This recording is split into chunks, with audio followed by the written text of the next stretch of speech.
Reforma da Previdência entra em vigor e traz mudanças na forma de definir a quantia que cada trabalhador vai receber. O governo federal lança programa que busca incentivar a qualificação profissional e a geração de emprego e renda. É o Verde e Amarelo. México concede asilo e Evo Morales deixa a Bolívia. No Chile, a Câmara dos Deputados aprova a convocação de plebiscito para uma nova Constituição dentro do prazo de 90 dias. Direto de Roma, veja as últimas informações do Papa Francisco e acompanhe também o lançamento do livro Acompanhar, Discernir e Integrar, obra do padre Luiz Henrique Brandão de Figueiredo. O JBN de hoje está começando.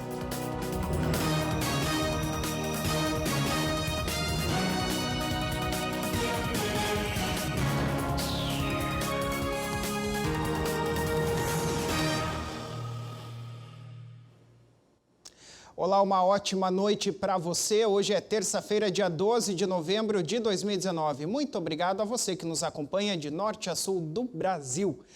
Olha, a reforma da Previdência foi promulgada e começou a valer hoje, quase 9 meses após chegar ao Congresso Nacional. Ela traz mudanças na forma de definir a quantia que cada trabalhador vai receber na aposentadoria. Agora, o benefício será calculado com base na média de todo o histórico de contribuição. Na regra anterior, a reforma, no caso, 20% dos salários, os mais baixos, eram simplesmente desprezados dessa conta final. As mulheres que entrarem para o mercado de trabalho depois que a reforma entrar em vigor terão que contribuir por ao menos 15 anos para ter então direito ao benefício e os homens por 20 anos. Ao atingir esse tempo mínimo de contribuição, ou seja, de 15 para as mulheres e 20 para os homens, os trabalhadores terão direito a 60% da média dos salários que receberam a partir de 1º de julho de 1994, data em que a moeda brasileira deixou de ser o cruzeiro e passou a ser o real. Além disso, a cada ano a mais de pagamentos para o Instituto Nacional do Seguro Social, o INSS, o percentual aumenta em 2 pontos. Sendo assim, para ter direito a receber 100% dos salários, as mulheres terão que contribuir por 35 anos e os homens por 40 anos. Veja o seguinte exemplo: uma mulher que contribuir por 22 anos terá direito a um benefício equivalente a 74% da média dos seus salários. Já um homem que contribuir pelo mesmo período receberá 64%. Supondo que a média dos salários de contribuição de ambos seja de R$ 4.000, a mulher receberá R$ 2.960 de aposentadoria, enquanto que o homem receberá R$ 2.560. Para as mulheres que já trabalham, as regras são as mesmas, mas para os homens que já estão no mercado, o tempo mínimo de contribuição para ter direito à aposentadoria foi reduzido de 20 para 15 anos. Apesar disso, o valor do benefício na regra de transição só passará a aumentar a partir de 21 anos de pagamentos, ou seja, entre 15 e 20 anos de contribuição, o benefício será de 50% da média de todos os salários, chegando a 100% apenas com 40 anos de contribuição. É importante salientar que a reforma também cria uma idade mínima de aposentadoria. Para aqueles que não se enquadram nas regras de transição, deixará de valer a possibilidade de aposentadoria com base apenas no tempo de contribuição. A idade mínima de aposentadoria na regra final será de 62 anos para as mulheres e 65 para os homens, tanto para a iniciativa privada quanto para servidores públicos. Tanto para a regra final quanto para a de transição, quem contribuir por mais de 35 anos, no caso das mulheres, ou mais de 40 anos, no caso dos homens, poderá receber mais de 100% da média dos salários. O valor do benefício, porém, nunca poderá ser superior ao teto do INSS, hoje em R$ 5.839,45, e nem inferior a um salário mínimo, que hoje está no valor de R$ 998. Para os funcionários públicos, o cálculo da aposentadoria é parecido com o do INSS, mas o benefício mínimo será de 60% dos salários. O governo federal lançou ontem um programa que busca incentivar a qualificação profissional e a geração de emprego e renda. A expectativa do governo é que a iniciativa, batizada de Programa Verde e Amarelo, consiga gerar ao longo de 3 anos cerca de 4,5 milhões de empregos. E como forma de incentivar as empresas a contratar, o governo vai retirar ou então reduzir algumas obrigações patronais da folha de pagamento. Os empregadores não precisarão, por exemplo, pagar a contribuição patronal para o Instituto Nacional do Seguro Social, o INSS, que é de 20% sobre a folha, assim como as alíquotas do Sistema S e do salário educação também. O público-alvo da iniciativa são jovens que buscam a inserção no mercado de trabalho ou primeiro emprego, trabalhadores desempregados e que estejam cadastrados no Banco de Dados do Sistema Nacional de Empregos e pessoas inscritas no Cadastro Único para Programas Sociais do Governo Federal. O programa também é voltado para os trabalhadores que estão empregados em ocupações que sofrem com a diminuição das vagas de trabalho devido à modernização tecnológica e outras formas de reestruturação produtiva. Nós estamos implementando ferramentas como vouchers, como contratos de impacto social, com o objetivo de garantir o impacto final naquele que é o cidadão brasileiro, o cidadão que hoje está desempregado ou o cidadão que está em setores cujas qualificações começam a ficar em risco com as mudanças trazidas pela 4ª Revolução Industrial e outras mudanças tecnológicas que hoje convertem o ambiente de trabalho num ambiente bastante diferente daquele com o qual nós estamos acostumados. Na ocasião, o secretário especial de Previdência e Trabalho disse haver uma necessidade da equipe econômica em gerar empregos com responsabilidade fiscal. Nós estamos promovendo hoje um piloto, porque o ministro tem nos colocado a necessidade de fazermos um processo de exoneração da folha de pagamento como forma justamente de melhorar a produtividade, diminuir o custo do emprego e aumentar a formalização. O mercado de trabalho mudou. Mas nós não vamos ser irresponsáveis, nós estamos propondo hoje um piloto que tem um foco muito claro, os jovens que procuram um primeiro emprego de 18 a 29 anos. Essa faixa é uma faixa que tem o dobro do índice de desemprego do restante da sociedade brasileira, porque são pessoas que têm menor qualificação e são pessoas que têm menos experiência. Então, para esses, nós vamos fazer um processo de desoneração da folha com responsabilidade, apontando dentro do orçamento a contrapartida adequada para não haver desequilíbrio fiscal, porque esse é um governo que tem responsabilidade fiscal e preocupação social. A contribuição para o Fundo de Garantia do Tempo de Serviço, FGTS, cairá de 8% para 2% e o valor da multa poderá ser reduzido de 40% para 20%, que deverá ser decidida em comum acordo entre o empregado e o empregador no momento da contratação. Além de que todos os direitos trabalhistas garantidos na Constituição, como férias e 13º salários, estão mantidos e poderão ser adiantados mensalmente. A medida vale para remunerações de até 1,5 salário mínimo e apenas para os novos postos de trabalho, com prazo de contratação de 2 anos. Ou seja, não será possível substituir um trabalhador já contratado pelo sistema convencional por outro do Programa Verde e Amarelo. Esta modalidade não poderá ultrapassar o limite de 20% do total de funcionários da empresa. O Ministério da Agricultura, Pecuária e Abastecimento anunciou o novo Registro Geral da Pesca. Com isso, pescadores de todo o país terão que passar por um recadastramento. Entretanto, alguns detalhes da medida têm sido alvo de críticas, especialmente no litoral do Paraná, que depende muito da atividade. O Pierre Andrade é quem conta pra gente. Segundo estimativas, no Paraná existem cerca de 20 mil pescadores. Essa é uma das principais atividades econômicas do litoral paranaense. E para continuar na profissão, os pescadores terão que passar por recadastramento. O objetivo do governo federal é acabar com falsos pescadores que foram cadastrados indiscriminadamente em anos anteriores e hoje recebem seguro defeso. Acontece que, de acordo com o presidente da colônia de pesca Z1, o recadastramento, da forma como foi pensado, pode prejudicar a categoria. e eles querem fazer um recadastramento de todos os pescadores no Brasil. Nós somos favoráveis? Claro que somos, mas não nós fazermos da forma que eles querem fazer. Eles querem responsabilizar os diretores de colônia, os pescadores, se lá tiver uma pessoa que não for pescador. E nós não podemos responder para aquelas pessoas que fizeram carteira anteriormente. Na prática, as federações e colônias terão que recadastrar pescadores que não foram eles que cadastraram. Além disso, os dirigentes das entidades de classe passariam a responder pelas atitudes daqueles que fizeram a carteira anteriormente, mas não receberam o novo cadastro. A expectativa de representantes de pescadores aqui da região é que o Ministério da Agricultura, Pecuária e Abastecimento emita uma nova portaria, retirando alguns itens da medida para que o recadastramento possa ser realizado. Se eles mudarem esse sistema, aí sim que a gente veja que não vai prejudicar ninguém, que é bom para nós vamos fazer. Agora, dessa forma, não temos de jeito nenhum como fazer. O principal objetivo do recadastramento é excluir falsos pescadores.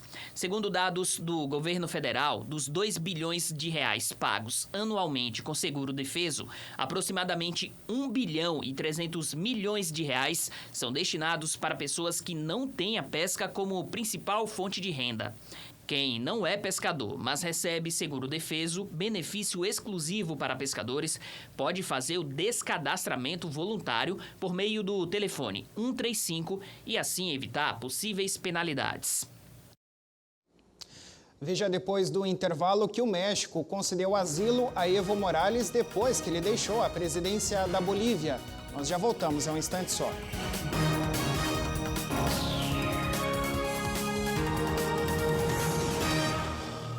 O amor do Pai Eterno está presente em todo lugar, e a missão da AFIP é levar esta mensagem adiante. E tudo isso só é possível graças à nossa união. Reze conosco, ajude a fazer o bem. Faça parte desta família de amor.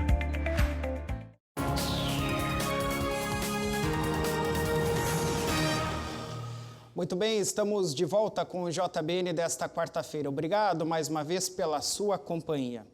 O México concedeu ontem asilo político a Evo Morales. De acordo com o chanceler mexicano Marcelo Ebrard, o ex-presidente da Bolívia pediu proteção um dia depois de deixar o cargo sob pressão de opositores, militares e policiais. Evo embarcou por volta das 23 horas no horário de Brasília desta segunda-feira na aeronave cedida pelo governo mexicano em Timoré, perto de Cochabamba, um antigo reduto do ex-presidente. Uma foto foi postada por Ebrard nas redes sociais. Ele afirmou que a vida e a integridade do ex-presidente boliviano estão seguras. Antes disso, o avião fez uma parada para abastecimento no Peru, que autorizou a entrada da aeronave no espaço aéreo local. De acordo com a agência Reuters, o governo mexicano pediu ao Ministério das Relações Exteriores boliviano que garantisse a saída segura de Evo Morales do país. Em uma mensagem publicada antes de embarcar, Evo agradeceu ao México. Ele escreveu, abre aspas, agradeço pelo desprendimento do governo desse povo irmão que nos deu asilo para cuidar da nossa vida. Dói abandonar o país por razões políticas, mas estarei sempre atento. Voltarei logo, com mais força e energia. A Organização dos Estados Americanos, a OEA, que marcou uma reunião para esta terça-feira, foi avisada da decisão. O governo do México afirmou também, antes da viagem, que reconhece Evo Morales como presidente legítimo da Bolívia e denunciou que a sua renúncia se deve a um golpe dado pelo Exército, o que classificou como um grave retrocesso para a região. O parlamento da Bolívia recebeu nesta segunda-feira a carta com o pedido de renúncia de Evo Morales à presidência do país. No texto, obtido pelo jornal El Deber e pela agência EFE, o ex-presidente afirma que se retirou do poder devido a um golpe de Estado político cívico-policial. Na carta, ele disse que a sua responsabilidade como presidente indígena e de todos os bolivianos é evitar que os golpistas sigam perseguindo os seus irmãos e irmãs dirigentes sindicais, maltratando e sequestrando os familiares, queimando casas de governadores, de parlamentares e de conselheiros. A renúncia de Evo Morales no domingo deixou um vácuo de poder na Bolívia. Ele abriu mão do poder acompanhado do seu vice, Álvaro Garcia Linera, e de diversas outras autoridades. Até hoje, pela manhã pelo menos, ninguém tinha sido designado como substituto interino. O afastamento de Evo Morales ocorreu depois de uma auditoria da Organização dos Estados Americanos informar que houve fraude nas eleições presidenciais de 20 de outubro, nas quais o então presidente foi eleito para o seu 4º mandato. Neste domingo, ele chegou a concordar com a realização de um novo pleito, mas acabou renunciando horas depois. Após 14 horas de viagem, Evo Morales já se encontra em terras mexicanas. A Câmara dos Deputados do Chile acaba de anunciar que aprovou a convocação de um plebiscito para uma nova Constituição em 90 dias. Além disso, ficou previsto um plebiscito de ratificação para o documento. Segundo o deputado Matias Walker Prieto, da região de Coquimbo, a decisão foi tomada após um debate de uma comissão que durou 10 horas. Na noite do domingo, o governo chileno anunciou que iniciaria o processo para uma nova Constituição por meio de um Congresso Constituinte, com ampla participação cidadã e um plebiscito que o ratifique. A manobra atende a uma das principais demandas surgidas nos protestos que ocorrem no país. O ministro do Interior, Gonzalo Blumel, confirmou o anúncio após uma reunião na casa do presidente Sebastián Piñera com os líderes do grupo Chile Vamos, uma coalizão política que reúne 4 partidos de centro-direita e direita que até agora eram os mais reticentes a uma mudança profunda da Carta Magna, herdada da ditadura de Augusto Pinochet. Sebastián Piñera anunciou já no sábado que preparava um projeto para fazer mudanças na Constituição promulgada na ditadura de Pinochet. Na ocasião, ele disse acreditar nas mudanças da Constituição que são legítimas e vai discuti-las. Em março do ano passado, poucos dias depois de Piñera assumir a presidência, o seu governo anunciou que não permitiu o avanço de um projeto de lei enviado ao Congresso por sua antecessora, a socialista Michelle Bachelet, para modificar a Constituição. O projeto consagrava a inviolabilidade dos direitos humanos, o direito à saúde e à educação e também igualdade de remuneração entre os homens e as mulheres. No entanto, após 3 semanas de manifestações que deixaram 20 mortos, o presidente explicou na entrevista que a sua proposta deve ser discutida junto com o projeto de lei de Bachelet e com outras propostas que possam vir a surgir. Desde o surto social iniciado no dia 18 de outubro, crescem em meio às manifestações as vozes que exigem uma Assembleia Constituinte para mudar a Carta Magna do país. Dezenas de conselhos cidadãos discutiram mecanismos com este objetivo, inclusive. No próximo dia 15 será celebrado o Dia de Nossa Senhora do Rossio, a padroeira do Paraná. Este ano está sendo realizada a festa de número 206 no santuário dela, que fica em Paranaguá, no litoral do Paraná. E agora nós vamos conhecer mais uma história de fé e gratidão na Mãe do Rossio. Conheça a seguir o seu Valdecir.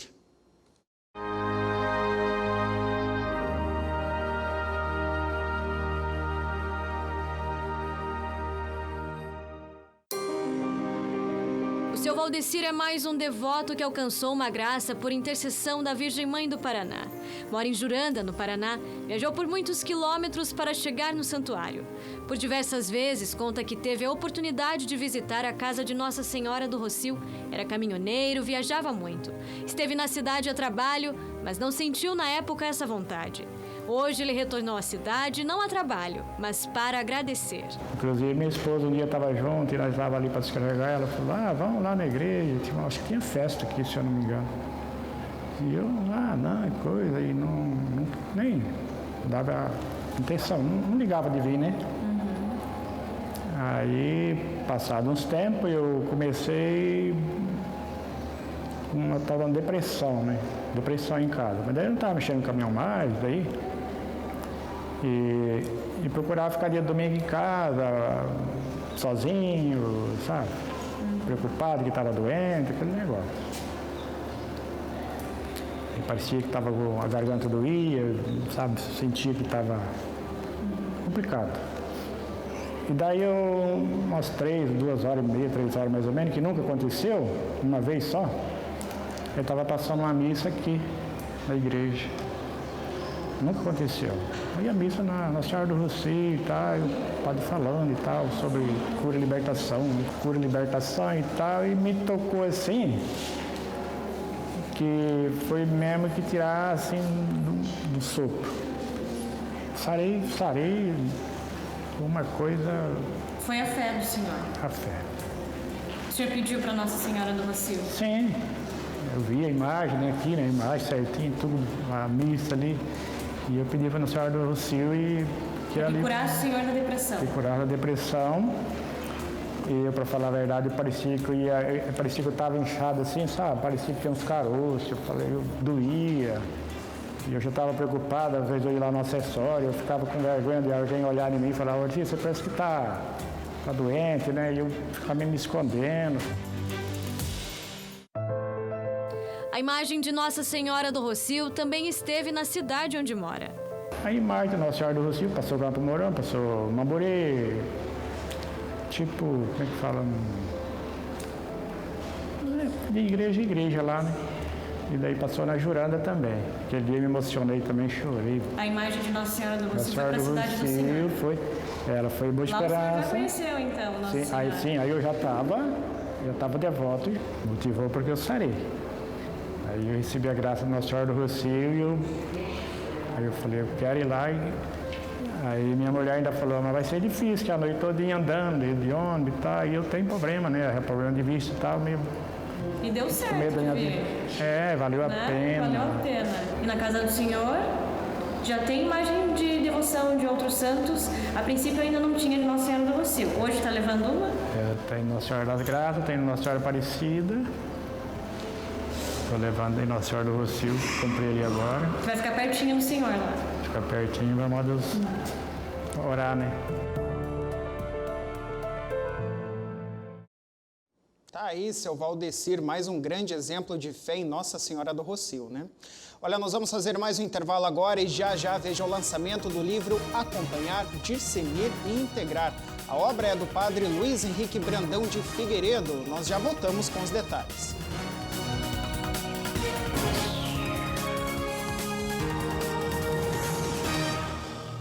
O amor do Pai Eterno está presente em todo lugar. E a missão da FIP é levar esta mensagem adiante. E tudo isso só é possível graças à nossa união. Reze conosco, ajude a fazer o bem. Faça parte desta família de amor.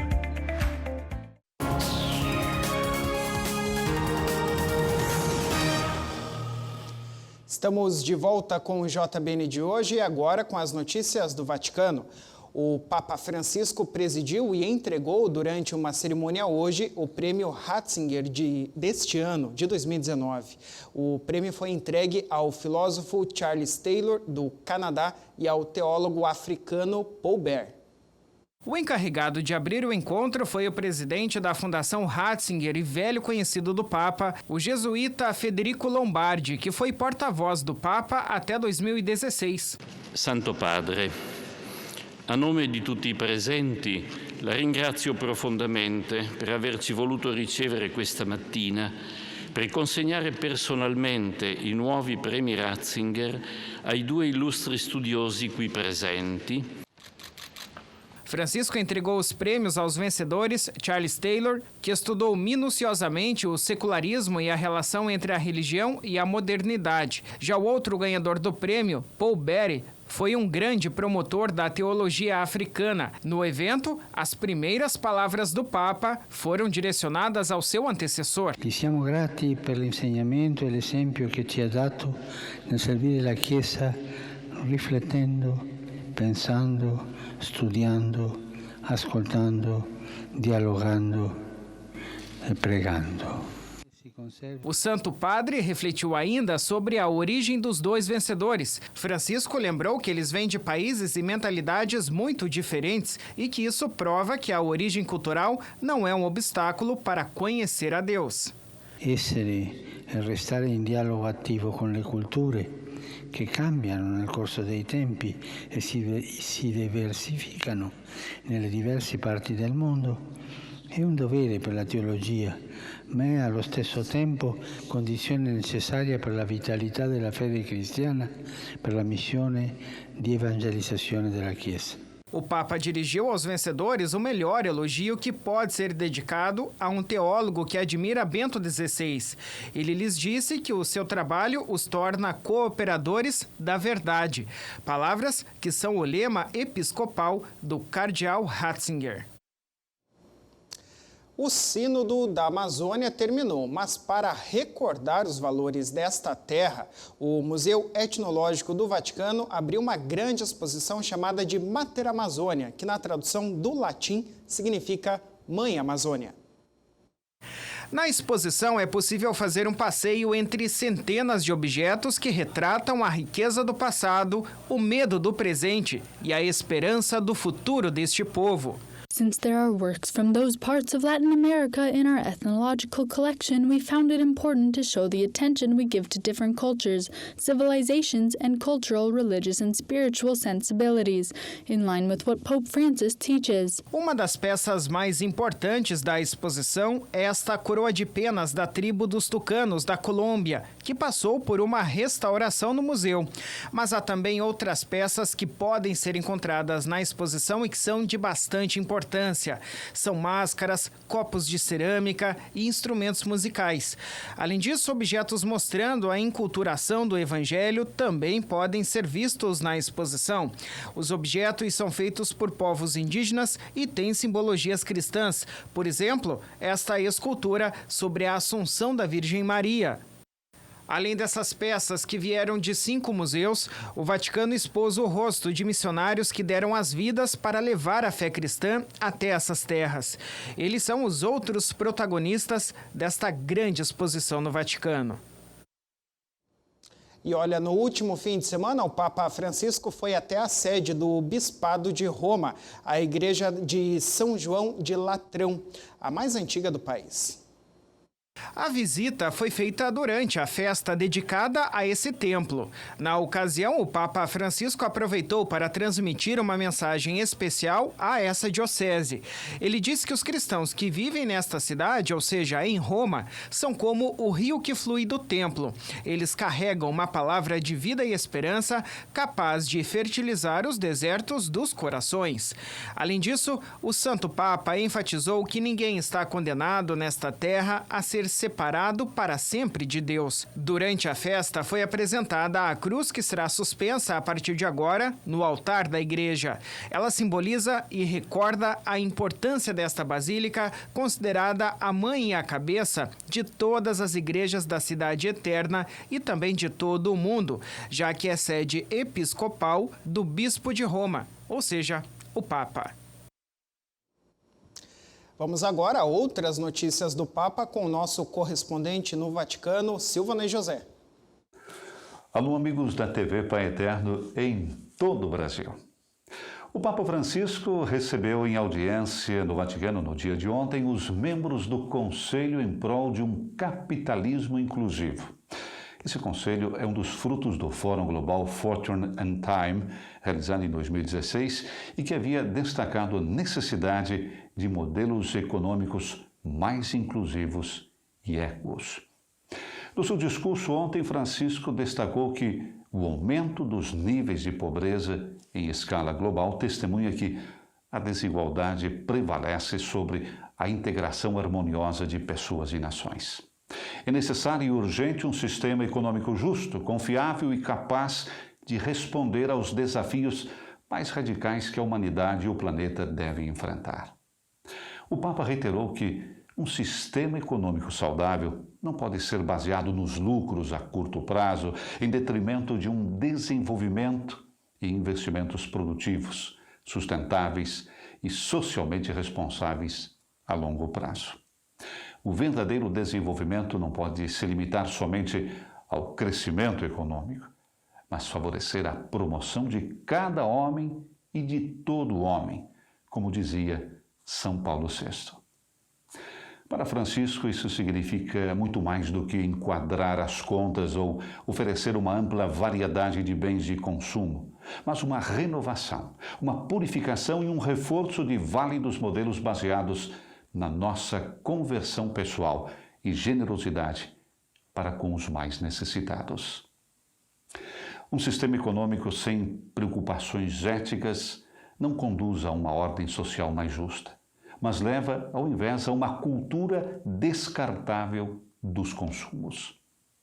Somente reconhecendo a dimensão moral da vida econômica, somos capazes de agir com caridade fraterna, desejando, buscando e protegendo o bem dos outros e o seu desenvolvimento integral. Em outras palavras, não se trata simplesmente de ter mais, mas ser mais. Quando isso acontece, há uma renovação profunda das mentes e dos corações, de modo que a pessoa humana possa ser sempre colocada no centro da vida social, cultural e econômica. Um capitalismo inclusivo que não deixa ninguém para trás, que não descarta nenhum dos nossos irmãos e irmãs. É uma nobre aspiração digna de seus melhores esforços, disse Francisco. Na semana de preparação para o Dia Mundial do Pobre, como já ocorreu no ano passado, volta à Praça São Pedro, até o próximo dia 17 de novembro, o posto de saúde para atender os pobres e necessitados. Recordamos que no próximo domingo, dia 17, será celebrado o terceiro Dia Mundial dos Pobres. O Papa Francisco vai presidir a celebração eucarística na Basílica de São Pedro, com a participação de milhares deles. A cerimônia será transmitida ao vivo pela Rádio Vaticano, Vatican News, com comentários em português e será retransmitida pela TV Pai Eterno às 12h30, hora de Brasília. Desde domingo último, está aberto na Praça São Pedro o posto de saúde solidário, como já ocorreu no ano passado. O posto conta com 8 ambulatórios para atender pacientes pobres e mais necessitados. Segundo um comunicado do Pontifício Conselho para a Promoção da Nova Evangelização, serão disponibilizadas consultas médicas com especialistas, cuidados especiais, análises clínicas e outros exames específicos. Tudo completamente gratuito e oferecido a pessoas que normalmente têm dificuldade de acesso a esse tipo de serviço. Graças a este importante apoio à realidade sanitária e à difusão que de ano em ano a iniciativa ganha, nesse ano aumentaram as especializações oferecidas, entre as quais medicina geral, cardiologia, doenças infecciosas, oftalmologia, vacinação contra a gripe e exames ultrassom. O posto ficará aberto, como dissemos, até o dia 17 de novembro, que é o Dia Mundial dos Pobres. No ano passado, o posto de saúde atendeu em uma semana cerca de 2.000 pacientes e foram feitas grátis mais de 3.500 consultas médicas. Este é um gesto concreto do Papa Francisco. De Roma, para a TV Pai Eterno, Silvane José.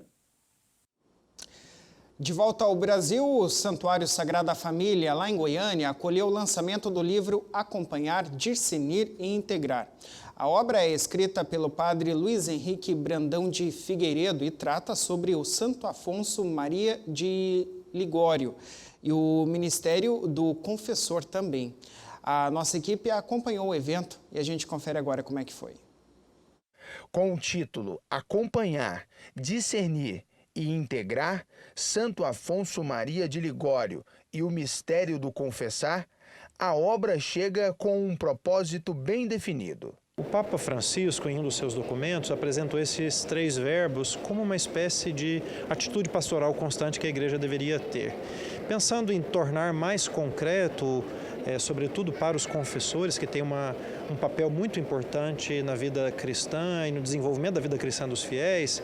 Então, para tornar mais concreto, ou pelo menos dar pistas mais concretas para que a gente pudesse traduzir esses verbos na prática do confessionário, então eu resolvi estudar Santo Afonso Maria de Ligório, que é patrono dos moralistas e dos confessores, de tal maneira a pegar na doutrina de Santo Afonso, nos seus livros, na sua bibliografia, aquilo que ele escreveu para a formação dos seus confessores da época, ideias que pudessem nos ajudar justamente a traduzir esses 3 verbos do Papa na prática do confessionário. Santo Afonso Maria de Ligório é o fundador da Congregação do Santíssimo Redentor. E nas 133 páginas do livro, o padre Luiz Henrique teve a oportunidade de escrever sobre ele após muito estudo. A proposta de Santo Afonso para os confessores, ela se funda sobretudo naquilo que ele chama de ofício dos confessores, ou seja, aquelas atitudes ou atos que o confessor deveria ter, papéis que o confessor deveria ter quando exerce o seu ministério no confessionário, que é o ofício de juiz, de pai, de mestre e de médico, ou seja, em torno desses 4 ofícios, Santo Afonso ele desenvolve, por assim dizer, toda a doutrina do ministério do confessor e depois também toda a pastoral do ministério do confessor. Então é a partir desses ofícios que eu fui buscar as ideias de Santo Afonso que pudessem ser aplicadas junto a esses 3 verbos. O livro é o resultado de um trabalho de pós-doutorado que o padre Luiz realizou em Roma. Foram 2 anos envolvidos com pesquisa e o desenvolvimento da tese. O conteúdo do livro chamou muita atenção de todos esses fiéis leitores que foram convidados a ficar para esse momento de interação após a Santa Missa. O padre passou algumas explicações e foi o necessário para despertar o interesse de muitos que adquiriram o livro. Eu achei muito interessante, foi porque a forma com que o padre expôs, ele expôs muito o conhecimento que ele buscou para si mesmo. Ele buscou aquele conhecimento de que ele tem que melhorar a cada dia mais. Então eu achei que isso é algo que dá certo e deu certo para a minha vida. E eu lembrei muito do meu pai. Então o meu pai, ele passava isso para a gente. Ele passava isso para a gente desde criança. Então eu falei, não, isso aqui é, acima de tudo, um conhecimento e a revelação para o meu pai, que eu acho que vai ajudar ele, vai ajudar a gente e vai esclarecer muita coisa do que é um conhecimento para si mesmo. E o que vem aqui dentro, eu acredito que é algo para nosso crescimento espiritual. Então, por isso, eu decidi vir comprar o livro, para saber realmente as graças que tem aqui dentro. O livro, baseado no que Santo Afonso disse, tem o objetivo de ajudar os religiosos no mistério da confissão, mas é uma boa leitura para os leigos também, em busca de aprender sobre a importância de se preparar para ajudar a quem precisa na sua comunidade. A doutrina de Santo Afonso, ao menos essa parte que eu pesquisei, ela é dedicada muito aos confessores. Mas, podendo olhar do outro lado da moeda, nós vamos aprender também a como celebrar esse sacramento como penitentes, né? Serve para os confessores aprenderem a serem melhores confessores, mas serve também para nós para sermos melhores penitentes. E por analogia, este trabalho poderia também ajudar muitas pessoas que trabalham no acompanhamento de outras, seja espiritual ou não, porque as intuições de Santo Afonso são muito pedagógicas para esse acompanhamento individual das pessoas. Então serviria quer aos confessores, quer a outras pessoas que fazem algum tipo de acompanhamento. Por isso vale a pena ler, não é porque foi o meu livro que eu escrevi, mas é porque a doutrina dele de fato é uma beleza. Eu decidi comprar o livro porque eu já acompanho o padre em algumas formações e assim tem me ajudado muito. E também decidi porque, ainda mais pela parte que ele fala, né, de um bom confessor, e como a gente faz parte de alguns ministérios também, a gente acaba ouvindo as pessoas, então é importantíssimo. Tá aí, que bacana, né? Olha, antes da gente ir embora, quero deixar alguns contatos aqui para que você que nos acompanha possa interagir com a nossa equipe, sugerindo reportagens ou mesmo tendo informações de como fazer parte da AFIP, a Família de Amor do Divino Pai Eterno. O nosso telefone é o DDD 62 3506 9800. Eu repito, DDD 62 3506-9800. Você também pode entrar em contato conosco por meio do nosso e-mail, é o jbn@tvpaeterno.com.br. Tem ainda o nosso portal, basta acessar paieterno.com. E é claro, existem as nossas redes sociais. No Facebook, digita lá TV Pai Eterno ou então no Instagram, @TV Pai Eterno. A gente espera a sua participação. Muito bem, essas foram as informações de hoje aqui no JBN. Muito obrigado pela sua audiência. Você fica agora com a sessão HP de Cinema. Nós nos vemos de novo amanhã às 8 da noite. Muito obrigado pela sua companhia e até lá.